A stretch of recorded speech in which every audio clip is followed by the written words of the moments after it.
कपकोट क्षेत्र की स्वास्थ्य व्यवस्थाओं को लेकर कांग्रेसियों द्वारा घोषित 10 नवंबर से प्रस्तावित अनिश्चितकालीन धरना प्रदर्शन फिलहाल स्थगित कर दिया गया है। शनिवार को उप जिलाधिकारी कपकोट अनिल कुमार चनियाल की अध्यक्षता में स्वास्थ्य विभाग, जनप्रतिनिधियों और सामाजिक संगठनों की एक आवश्यक बैठक आयोजित की गई। बैठक में कपकोट की स्वास्थ्य व्यवस्थाओं की स्थिति पर विस्तृत चर्चा की गई और व्यवस्थाओं को पटरी पर लाने के लिए विभाग को समय प्रदान किया गया। बैठक के दौरान जिला स्वास्थ्य सहायक अधिकारी दीपक कुमार ने बताया कि 10 नवंबर को स्वास्थ्य विभाग की एक अहम बैठक प्रस्तावित है, जिसमें कपकोट की स्वास्थ्य सेवाओं से जुड़ी व्यवस्थाओं पर ठोस निर्णय लिया जाएगा। वरिष्ठ नागरिक ग्रामीण उत्थान समिति के संचालक उमेश जोशी ने कहा कि उप जिलाधिकारी द्वारा दिए गए आश्वासन के बाद फिलहाल धरने की स्थिति में परिवर्तन किया गया है। यदि निर्धारित समय में सुधार नहीं होता है तो वे आंदोलन करने के लिए बाध्य होंगे। पूर्व जिला पंचायत अध्यक्ष हरीश एठानी ने कहा कि प्रशासन व स्वास्थ्य विभाग को कुछ समय दिया गया है, लेकिन यदि वादे पूरे नहीं किए गए तो जनता के साथ धरना प्रदर्शन किया जाएगा। बैठक में उप जिलाधिकारी अनिल कुमार चनियाल, एसीएमओ दीपक कुमार, सामुदायिक स्वास्थ्य केंद्र कपकोट प्रभारी ब्रजेश घटियाल, ग्रामीण उत्थान समिति के संचालक उमेश जोशी, पूर्व जिला पंचायत अध्यक्ष हरीश एठानी, पूर्व नगर पंचायत अध्यक्ष गोविंद सिंह बिष्ट, नगर कांग्रेस अध्यक्ष प्रकाश कांडपाल, ब्लॉक कांग्रेस अध्यक्ष दीपक गड़िया, एडवोकेट व पूर्व क्षेत्र पंचायत सदस्य चामू सिंह देवली सहित अन्य लोग मौजूद रहे। मेरा नाम डॉक्टर दीपक कुमार है। मैं एसीएमओ बागेश्वर से हूँ। तो आज एक आवश्यक बैठक की गई थी, क्या था इसमें मुद्दे में? हाँ, जैसा कि हमें बताया गया था कि जनप्रतिनिधियों द्वारा बड़ा आक्रोश व्यक्त किया जा रहा है स्वास्थ्य विभाग की व्यवस्थाओं के लेके। तो आज इसी विषय पे एसडीएम सर की अध्यक्षता में बैठक थी, जिसमें आमने सामने जनप्रतिनिधियों द्वारा वार्तालाप की गई। जो कमियां उनके द्वारा बताई गई उनको हमने नोट किया है और हम उसमें कल से ही प्रयास करेंगे कि जो व्यवस्थाएं हमारे वहाँ है उसको दुरुस्त करें। जैसे कि ये बताया गया दूर क्षेत्र में जो चिकित्सक हैं वो बहुत कम पाए जाते हैं, तो हम उस पर एक मॉनिटरिंग कर रहे हैं। हम जैसे कि एसडीएम सर ने कहा है कि इनकी हर रोज़ ओपीडी जो है मंगाया जाए, देखा जाए और हमारे ग्राम प्रधानों के द्वारा एक ग्रुप बनाया जाए ताकि हमें भी जो ग्राउंड लेवल से उसकी सूचना मिल पाए।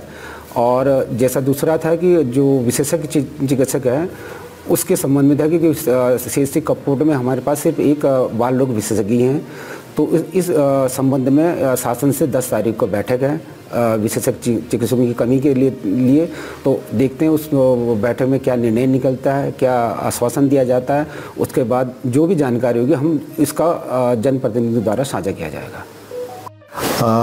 इसमें जो है जो क्षेत्रवासी हैं उनके द्वारा एक ज्ञापन मुझे दिया गया था कि जो कपकोट क्षेत्र है और उससे लगे हुए जो पीएचसी और सीएचसी हैं उनमें जो व्यवस्थाएं हैं और जो स्पेशलिस्ट डॉक्टर हैं उनके संबंध में ज्ञापन दिया था कि अगर ये चीज़ें नहीं होती हैं तो आने वाले 10 तारीख से जो है धरना प्रदर्शन करेंगे, विरोध प्रदर्शन करेंगे।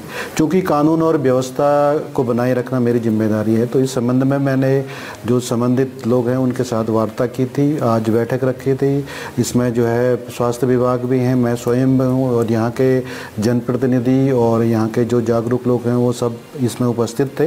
तो बात हुई है, सकारात्मक बात है, क्योंकि जो हमारे पास संसाधन है उनका सही उपयोग होना चाहिए। मैं भी इस बात को मानता हूँ, एसीएमओ साहब भी इस बात को मानते हैं। तो हम आने वाले जो समय हैं 2-3 दिन में कोशिश करेंगे कि जो हमारे पास सुविधाएँ हैं उनका सदुपयोग हो। और जो दूसरा है कि जो स्पेशलिस्ट डॉक्टर हैं उसके संबंध में अभी शासन स्तर पे संज्ञान में है कि इसमें वार्ताएं चल रही हैं, कुछ न कुछ समाधान होना है। तो वही चीज़ें अभी यहाँ पे डिस्कस की गई। क्या सर आपके द्वारा यहाँ पर सामुदायिक स्वास्थ्य केंद्र में निरीक्षण किया जाएगा क्या भविष्य में भी? चूँकि व्यवस्था बनाई है तो इस व्यवस्था को दुरुस्त करने के लिए तो आने वाले समय में मैं स्वयं भी और मैं एमओआईसी साहब से भी उम्मीद करता हूं और सीएमओ साहब से भी उम्मीद करता हूं कि भविष्य में, क्योंकि जब तक मॉनिटर नहीं करेंगे तब तक सुधार तो हो नहीं सकता, तो सुधार करने के लिए मॉनिटर करना जरूरी है। बताइए सर। कपकोट विकास खंड के साथ साथ कपकोट विधानसभा के सभी स्वास्थ्य केंद्रों के लिए, चाहे प्राथमिक स्वास्थ्य केंद्र हों, चाहे सीएससीज हों, तो इन लोगों के विषय में, चाहे एमएम हो, आरोग्य मंदिर जो इनके बने हैं उनके विषय में विस्तृत रूप से चर्चा हुई। जिस तरीके से हमारे ब्लॉक अध्यक्ष जी ने, दीपक गड़िया जी ने, नगर पंचायत के सम्मानित अध्यक्ष गोविंद बिष्ट जी ने हमारे नगर अध्यक्ष आदरणीय प्रकाश कांडपाल जी ने, हमारे विद्वान अधिवक्ता चामू सिंह देवली जी ने, हमारे ग्राम प्रधान छोटे भाई परवीन मटियानी जी ने सहित तमाम सभी लोगों ने हमारे यहाँ पर को इस मुहिम में यहाँ पर को आए थे। आज जिस तरीके से कपकोट अस्पताल एक रेफरल सेंटर के तौर पर काम कर रहा है, प्राथमिक स्वास्थ्य केंद्र लगातार रेफरल सेंटर का काम भी, वो तो रेफरल सेंटर का भी काम नहीं कर रहा, वहाँ पर प्राथमिक स्वास्थ्य सुविधाएं भी लोगों को नहीं मिल पा रही हैं। स्वच्छता के नाम पर अस्पतालों में अस्पताल से ज़्यादा वहाँ पर कुछ झाड़ियाँ उगाई हैं। तो हमारा इसी विषय को लेकर, स्वास्थ्य सेवाओं को लेकर कि 5 स्पेशलिस्ट डॉक्टर, जो चाहे फिजिशियन हों, हमारे ऑर्थो वाले हों, हमारे बाल रोग विशेषज्ञ हों, हमारे महिला रोग विशेषज्ञ हों, तो इन तरह की सारी व्यवस्थाएं जो कपकोट में, एक तरफ सरकार कह रही है कि रजत जयंती वर्ष हम मना रहे हैं, स्वास्थ्य को लेकर स्वास्थ्य मंत्री का बयान आया है कि डॉक्टर जो हैं मरीजों को ढूंढ रहे हैं, यहाँ मरीज जो है डॉक्टरों को ढूंढने का काम कर रहे हैं। तो मेरा जो जिस क्रम में आज जिलाधिकारी कपकोट और ACMO दीपक कुमार जी के मध्यस्थ और MIC कपकोट अस्पताल सामुदायिक स्वास्थ्य केंद्र कपकोट के MIC के माध्यम से जो वार्तालाप हुआ है, तो उसमें 10 तारीख को इनके शासन स्तर पर बैठक हो रही है और 108 को लेकर जिस तरीके से यहाँ पर को 108 खुद बीमार है, उन सब विषयों पर विस्तृत रूप से चर्चा हुई है।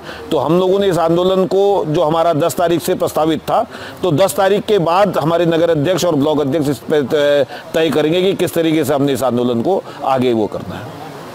राष्ट्रीय कांग्रेस, अखिल भारतीय राष्ट्रीय कांग्रेस की कपकोट इकाई के द्वारा दिए गए ज्ञापन में, जिसमें ग्रामीण उत्थान समिति ने भी समर्थन किया था, आज श्रीमान उप जिलाधिकारी महोदय के नेतृत्व में स्वास्थ्य विभाग और क्षेत्र के सम्मानित जनप्रतिनिधि और सामाजिक कार्यकर्ताओं की एक संयुक्त बैठक हुई, जिसमें स्वास्थ्य विभाग से हुई चर्चा के बाद उप जिलाधिकारी महोदय ने कहा कि हम 5 दिन में व्यवस्थाओं को दुरुस्त कर लेंगे, जो यहाँ पर संसाधन उनका समुचित उपयोग, जैसा इन्होंने लिखा था हमने ज्ञापन में, उसी का उन्होंने उत्तर दिया। तो हम उससे सहमत हैं। माननीय हमारे अध्यक्ष हरीश ऐठानी जी ने कहा कि बिल्कुल ठीक है, अगर 5 दिन में नहीं होगा तो फिर हम अगली कार्रवाई करेंगे। बाकी इस समय की वार्ता तो अच्छी रही। मैं उप जिलाधिकारी महोदय और ACMO का आभार व्यक्त करता हूं। इसी प्रकार अगर जनता के मुद्दों पर वो सहयोग करते रहेंगे तो जनता को परेशान नहीं होना पड़ेगा। फिर भी हमारी अपील है, जो भी संसाधन रिसोर्स यहाँ हैं वो क्षेत्र में रहें, चाहे वो पटवारी हो, चाहे ANM हो, चाहे CHO हो, चाहे MOIC हो, चाहे फार्मासिस्ट हो। क्या जो धरना का समय दिया था, क्या वो अभी स्थगित किया गया है? वो 15 तारीख तक स्थगित किया है, 16 से वो फिर शुरू होगा, जहाँ तक मेरी अपनी सहमत है।